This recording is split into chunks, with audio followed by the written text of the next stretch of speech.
नमस्कार दोस्तों, story book 12 में आप सभी का स्वागत है।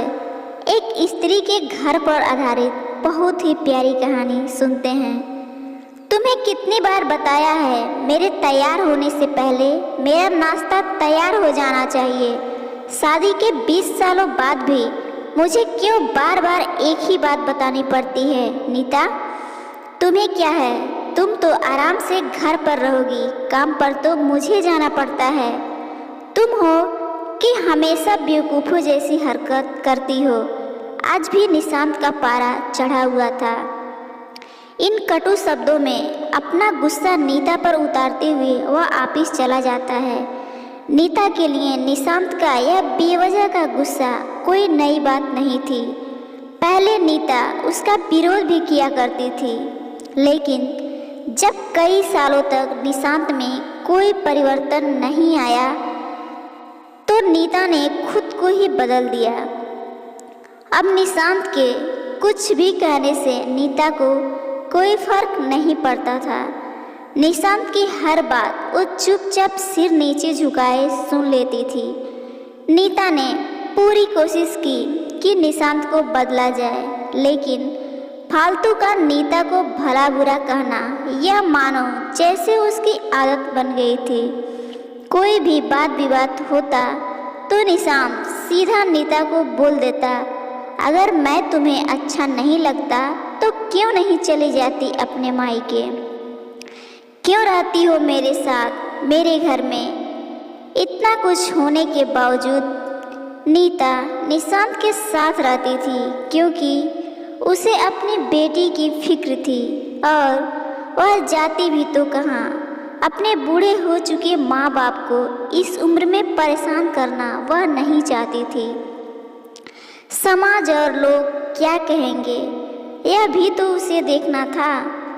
वह बेचारी इतनी पढ़ी लिखी भी नहीं थी कि खुद जाकर कोई नौकरी कर सके और अपना और अपनी बेटी का पालन पोषण कर सके।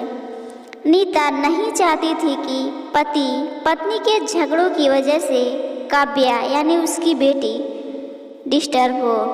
काव्या की पढ़ाई पूरी हो चुकी थी, उसके लिए अब शादी के रिश्ते आने लगे थे। कई रिश्तों को काव्या ठुकरा चुकी थी। निशांत एक शाम अपनी बेटी के पास बैठकर उसे बताने लगा, काव्या बहुत अच्छा लड़का है, पढ़ा लिखा है, बड़ा घर है, बहुत अच्छी नौकरी है। ऐसे रिश्ते बार बार नहीं आते बेटा, इस बार मना मत करना।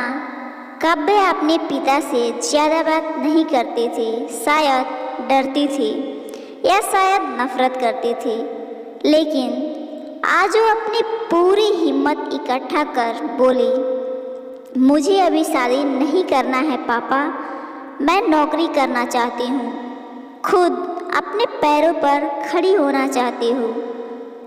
हाँ तो उसमें क्या बड़ी बात है? मैंने लड़के से बात की है, वह तुम्हें किसी बात के लिए नहीं रोकेगा। तुम शादी के बाद भी नौकरी कर सकती हो। ऐसे रिश्ते बार बार नहीं आते, इसे मत ठुकरा, बहुत खुश रहोगी तुम वहाँ। पापा, क्या मैं उतनी ही खुश रहूँगी जितनी कि मम्मी इस घर में खुश है? काव्या ने तंज कसते हुए कहा, आज तुम्हारी जबान कुछ ज़्यादा नहीं चल रही है? निशांत गुस्से से आंखें बड़ी करते हुए बोला, पापा मुझे शादी ही नहीं करनी, क्योंकि शादी के बाद अगर लड़का आपके जैसा निकला तो मैं क्या करूँगी? मुझे आपके जैसा जीवन साथी नहीं चाहिए जो बिना बात के मुझ पर हमेशा चिल्लाए। मुझे कुछ भी अपनी पसंद का लेना हो तो 10 बार सोचना पड़े, कहीं वह नाराज़ ना हो जाए।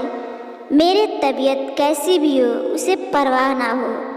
रोटी थोड़ी सी मोटी बन जाए तो घर सर पर उठा ले, और हर छोटी मोटी बात पर मुझे मायके जाने के लिए कहे।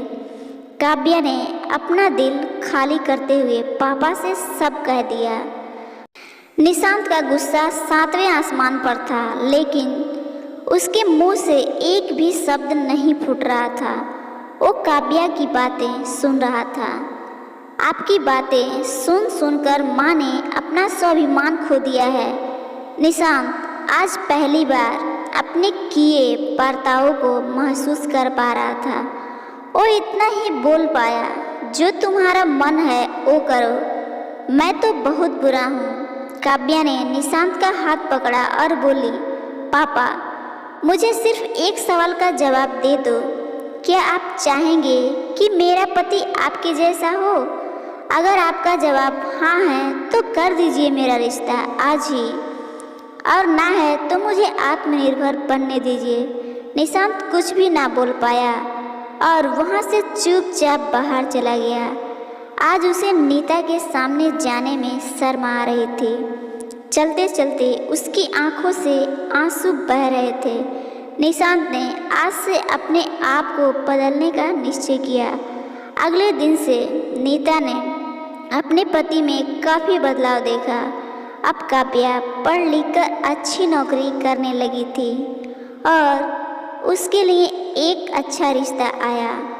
और उसकी विदाई पर निशांत बोला, बेटा तू हमेशा खुश रहेगी, क्योंकि तेरा पति तेरे बाप जैसा नहीं है। निशांत की यह बात सुनकर नीता और काव्या की आंखों से आंसू बहने लगे। दोस्तों, हमारे समाज में औरतों को भले ही देवी का दर्जा दिया जाता है, लेकिन वह स्वतंत्रता नहीं दी जाती है जो उन्हें देनी चाहिए।